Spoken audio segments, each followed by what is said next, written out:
Bom dia, meus irmãos e minhas irmãs cursilistas. Louvado seja o nosso Senhor Jesus Cristo, para sempre seja louvado.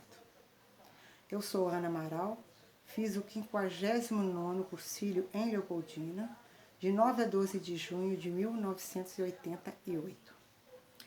Antes de falar da liturgia de hoje, que é o último dia do ano litúrgico, vamos falar um pouquinho de ano litúrgico.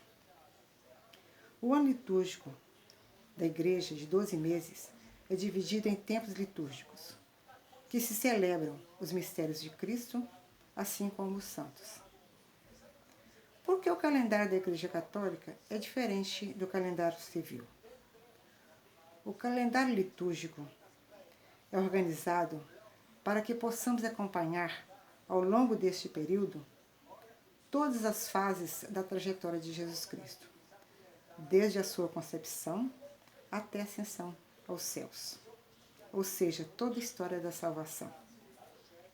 Considerando isso, é lógico que o ano litúrgico comece antes do nascimento de Cristo, ou seja, no Advento. Como é organizado o ano litúrgico?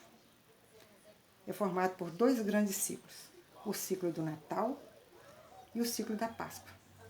E por um longo período de 33 ou 34 semanas, dependendo do ano, que é chamado de tempo comum. O tempo comum é dividido em duas partes. Uma primeira parte que fica entre o ciclo do Natal com o ciclo da Páscoa e uma segunda parte que fica após o ciclo da Páscoa. O primeiro grande ciclo do ano litúrgico é o ciclo do Natal. Inicia-se com o Advento, que é um período de preparação e esperança, recordando a chegada do Natal e o iminente retorno de Cristo. A seguir vem o Natal, que lembra o nascimento humano do Verbo Divino. Depois vem a Epifania, que mostra Jesus se manifestando como Filho de Deus. Por fim, vem o batismo do Senhor, que marca o início da missão de Jesus, que culminará com a Páscoa. Após o ciclo do Natal, temos a primeira parte do tempo comum. Inicia-se após o batismo do Senhor e vai até a quarta-feira, a terça-feira, que antecede a quarta-feira de cinzas. É um tempo destinado ao acolhimento ao reino de Deus pregado por Jesus Cristo. Após a primeira parte do tempo comum, vem o ciclo da Páscoa, que começa na quarta-feira de cinzas, quando inicia a Quaresma.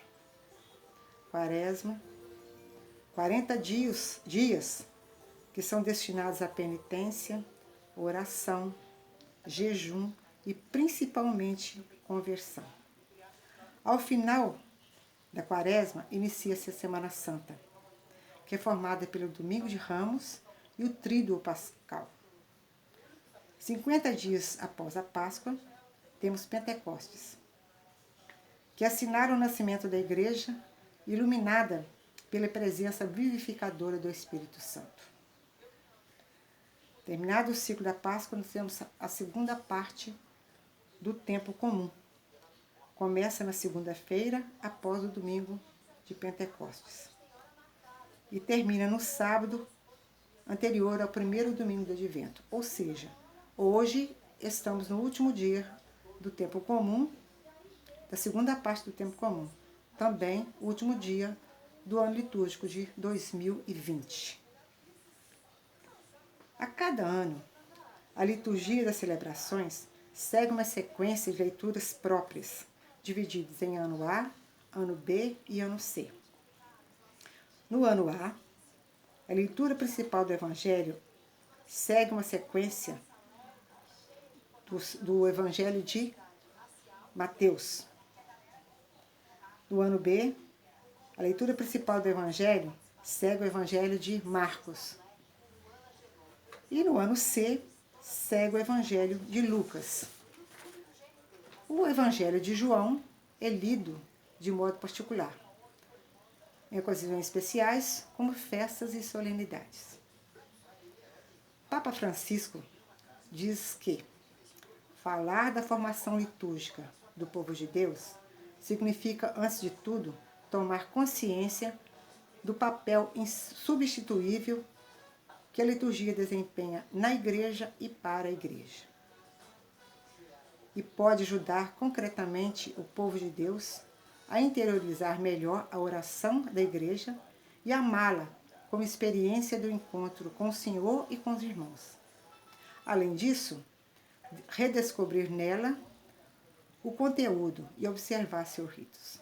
Daí, gente, a importância para nós católicos termos ciência de cada tempo litúrgico para que possamos vivenciá-los como se deve. Vamos à liturgia de hoje. A liturgia de hoje nos traz mais um texto de Apocalipse. O livro que é alimento para a fé, fortalecimento na esperança. Frei Antônio fez uma explanação muito importante para nós essa semana sobre o Apocalipse. Hoje também vemos o Salmo, que é um convite ao louvor de Deus. Vindes o temos de alegria no Senhor. Aclamemos o rochedo que salva. Durante o mês de novembro, podemos observar que Jesus nos orienta a estarmos vigilantes. Vigilância e oração seriam atitudes ideais para os cristãos. A vigilância nos prepara para aceitar com naturalidade as desavenças da vida. Quem não está preparado, quem não acredita em Deus, consequentemente entra em pânico. Hoje, o evangelho de hoje está em Lucas 21, 34 e 36. Mais uma vez, traz a exortação ao cuidado que devemos ter com as coisas ou com nossas atitudes no dia a dia. Todos nós sabemos o quanto nosso coração se envolve com as coisas boas dessa vida.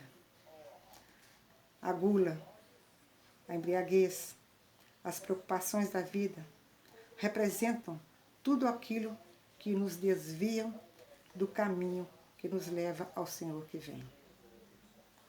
Sabemos que essas obras nos tornam indiferentes às coisas de Deus. Tomai cuidado. São palavras de Jesus para nós. Muitas vezes, estamos tão ocupados com nossos sucessos ou fracassos, com as ações que nos dão prazer, que esquecemos que tudo isso nos traz apenas felicidade transitória e que o essencial para a nossa vida não muda, apenas evolui e concretiza. O essencial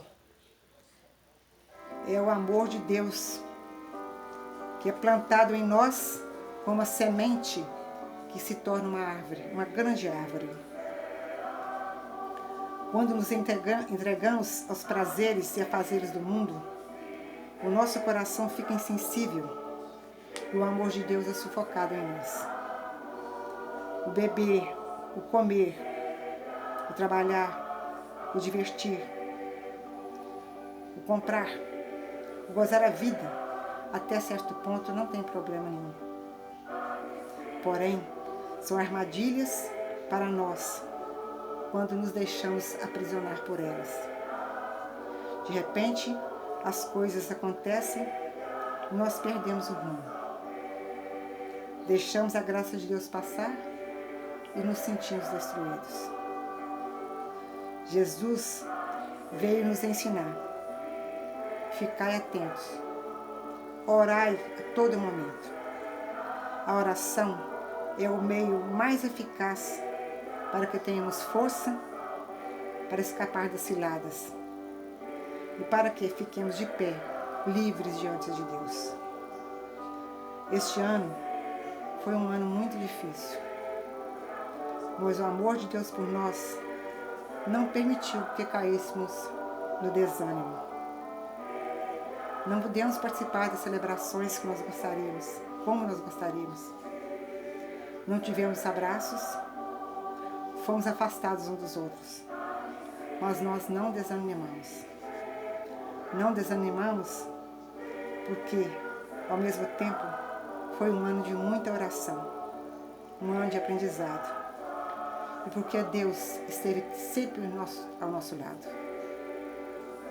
Que Deus nos abençoe e que a partir de amanhã vivamos um novo ano litúrgico com muita intensidade. Louvado seja o nosso Senhor Jesus Cristo. Dê colores, viva a vida.